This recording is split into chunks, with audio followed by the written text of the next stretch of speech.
বর্তমান ভারী বৃষ্টিপাতের কারণে জায়গায় জায়গায় জলাবদ্ধতার সৃষ্টি হয়েছে। আর আমাদের গ্রামের পাশ দিয়ে বয়ে যাওয়া ডাকাতিয়া নদীর পানি কতটুকু বাড়ছে দেখেন।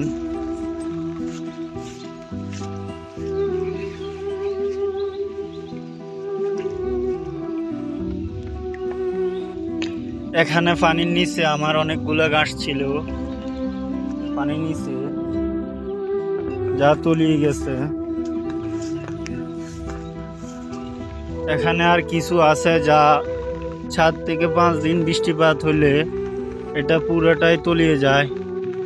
এখানে এটা হচ্ছে শুকনা দিঘি। এটার একটা বৈশিষ্ট্য আছে যে 3 থেকে 4 দিন মেঘ হইলে পানি এতটুকু পর্যন্ত আসে। আপনারা বোঝেন নিচ থেকে কতটুকু উপরে আসে। এদিকের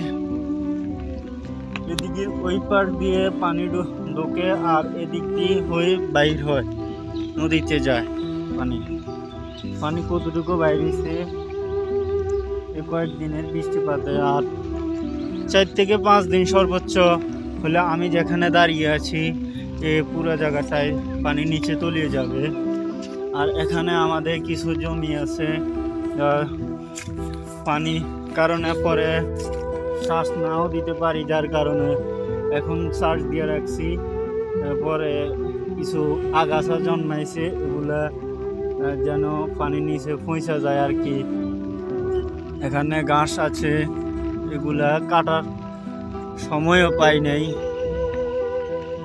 পাই নাই বৃষ্টিপাতের কারণে।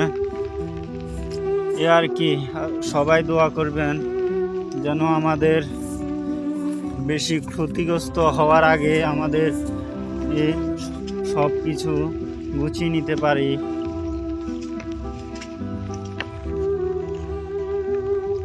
ওই সাইডে বড়শি দিয়ে মাছ ধরার জন্য জায়গা তৈরি করা হয়েছে। পোলাপানে ওইখানে মাছ ধরে, আর আমি পরবর্তীতে মাছ ধরার ভিডিও দিব। সবাই দোয়া করবেন, ভালো থাকেন।